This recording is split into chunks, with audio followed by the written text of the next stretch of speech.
চিংড়ি মাছ দিয়ে ওলের ডাঁটার একটা রেসিপি শেয়ার করব। এই রেসিপি থাকলে গরম ভাতের সঙ্গে একদম জমে যাবে। যারা ওলের ডাঁটা খেতে পছন্দ করে না, একবার এইভাবে ওলের ডাঁটার রেসিপি বানিয়ে দিলে সবাই আঙুল চেটে ফুটে খাবে। চলুন তাহলে দেখে আসা যাক এই রেসিপিটা আমরা কিভাবে বানিয়েছি। নমস্কার বন্ধুরা, মামনির রান্নাঘরে ভিডিও শুটে আপনাদেরকে আবারও অনেক অনেক স্বাগত জানিয়ে আজকে আবার একটা রেসিপি নিয়ে চলে এসেছি। আজকে আমাদের দাদা বাজারে গিয়েছিল, ঝরঝরে চিংড়ি মাছ পেয়েছে, তাই ভাবলাম যে আজকে ওলের ডাঁটা রান্না করি। চলুন তাহলে প্রথমে ওলের ডাঁটাটা কেটে নেব। আর যে সকল বন্ধুরা আমার চ্যানেলে নতুন, অবশ্যই আমার চ্যানেলটা সাবস্ক্রাইব করে আমার পাশে থাকার অনুরোধ রইল। চলুন তাহলে পুরো ভিডিও দেখে আসা যাক। ডাঁটা এখন বেশি কচি পাওয়া যাবে না, তবু এইগুলো একটু নরম আছে, এখান থেকেই কেটে নেব। বেশি মোটা হয়ে গেছে, এইগুলো কাটবো না, একটু ছোট দেখে কাটবো।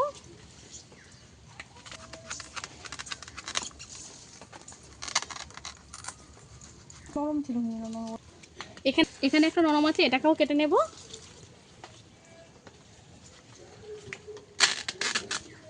এখানে দুটো ওলের ডাঁটা কেটে নিয়েছি, এই দুটো হলেই আমার হয়ে যাবে। বেশি মোটা কাটিনি, এটা সরু সরু দেখে কেটেছি।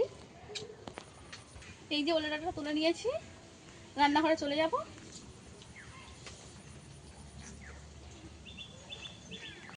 চলে এসেছি, এই যে চিংড়ি মাছ নিয়ে নিয়েছি, একদম ছটছটে চিংড়ি। এই যে একটা একটা জ্যাংতও আছে, একদম ছটছটে। এই ছটছটে কচি চিংড়ি দিয়ে ওলের ডাঁটা খেতে কিন্তু দারুণ লাগে, ওই কারণে ভাবলাম ওলের ডাঁটা রান্না করি। চিংড়ি মাছগুলো কেটে নেব, লেজাটা কেটে দিলেই হয়ে যাবে। চিংড়িটা তো লাফাচ্ছে।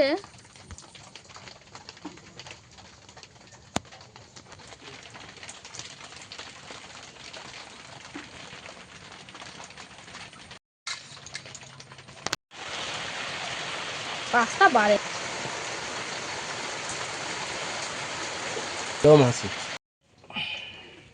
এই যে সব চিংড়ি আমার কাটা হয়ে গেছে। চিংড়ি মাছ কেটে নিয়েছি, ধুয়ে নিয়ে ফিরে আসছি রান্নার কাছে। কেটে নেব, ছোট করে কেটে নেব।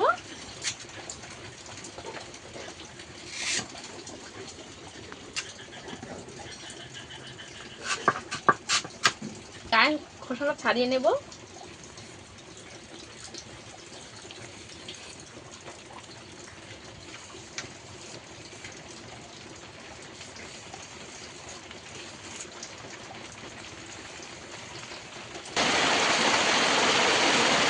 খোসা ছাড়িয়ে নিয়েছি, ছোট ছোট করে কেটে নেব। এইভাবে ছোট ছোট করে কেটে নেব।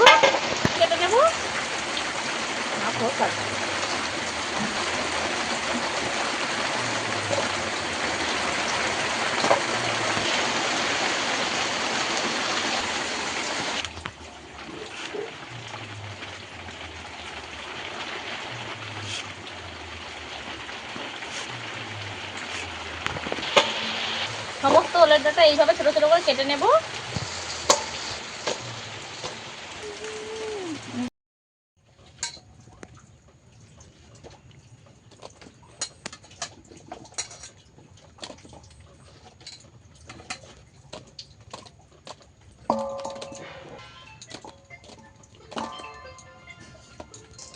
ওলের ডাঁটা আমি সবটা কেটে নিয়েছি, এইভাবে ছোট ছোট করে। উনুনটাকে ধরিয়ে একটু জল বসিয়ে দিয়েছি কড়ার মধ্যে।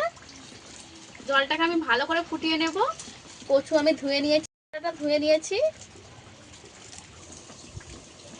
জল ফুটে গেছে, এখানে হাফ চামচ লবণ দিয়ে দেব।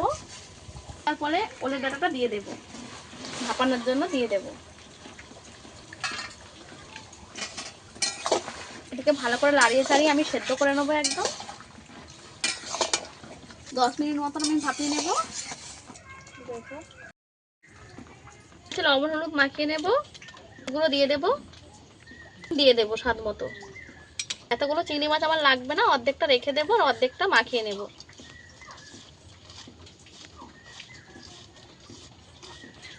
এই চিংড়ি মাছটা হলেই আমার হয়ে যাবে। 10 মিনিট চাপা দিয়ে রেখে দিয়েছিলাম, খুলে দেখে নেবো কেমন হয়েছে। এই যে এবারে নামিয়ে নেবো, এটা পুরোপুরি সেদ্ধ হয়ে গেছে। এই যে জলটাও চুষে গেছে, এবার নামিয়ে নেব, জলটাকে ঝারিয়ে নেব। এদিকে কড়াটা পরিষ্কার করে বসিয়ে দিয়েছি, তেল দিয়ে দেব। এখানে দুটো শুকনো লঙ্কা কেটে দেবো, পাতা দিয়ে দেবো, ফোড়ন হাফ চামচ দিয়ে দেবো। ফোড়নটাকে ভালো করে ভেজে নেব। তা ভালোভাবে ভাজা হয়ে গেছে। কেটে রাখা পেঁয়াজ দিয়ে দেবো। আমি দুটো মিডিয়াম সাইজের পেঁয়াজ নিয়েছি, কেটে দেবো, ওই ভেজে দিয়ে দেবো। সাইজের পেঁয়াজ কেটে দিয়েছি, ভালো করে ভেজে নেবো একটু। ভালো করে ভেজে নেব। আমি ঠিক এইভাবে ভেজে নিয়েছি। লবণ হলুদ মাখিয়ে রাখা চিংড়ি মাছ দিয়ে দেবো।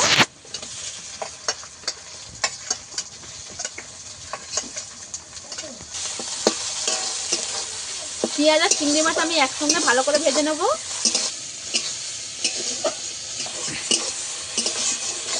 মাছটাকে লাল করে ভেজে নেব। আদা রসুন বেটে রেখেছিলাম দিয়ে দেব।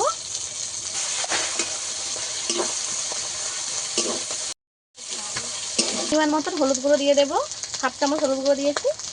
লাল লঙ্কার গুঁড়ো দেবো হাফ চামচ।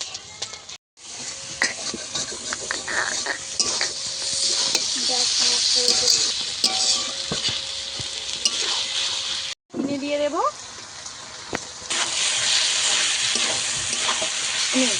এর মধ্যে আমি আর জল দেবো না, এবার শুধু কষাবো। কষিয়ে ভালো করে ভাজা ভাজা করে নিয়ে লাবিয়ে নিলে রেডি হয়ে যাবে।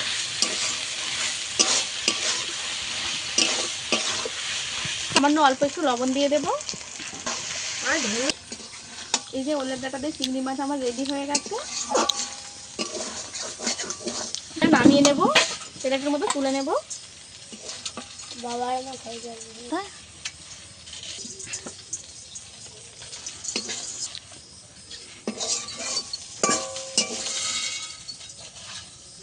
এই যে আমার ওলের ডাঁটা রেসিপি একদম রেডি হয়ে গেছে চিংড়ি মাছ দিয়ে। এইভাবে ওলের ডাঁটা রান্না করলে প্লেটের ভাত একদম পরিষ্কার হয়ে যাবে। একবার হলেও এইভাবে বানিয়ে দেখবেন, আশা করছি আপনাদের খুবই ভালো লাগবে। আমার এই ওলের ডাঁটার রেসিপিটা আপনাদের কেমন লেগেছে অবশ্যই আমাকে কমেন্ট করে জানাবেন। ভালো লাগলে লাইক শেয়ার ও সাবস্ক্রাইব করে আমার পাশে থাকবেন। আজকে ভিডিও এই পর্যন্ত, দেখা হচ্ছে অন্য কোনো ভিডিও নিয়ে। তো ততক্ষণে ভালো থাকবেন, সুস্থ থাকবেন।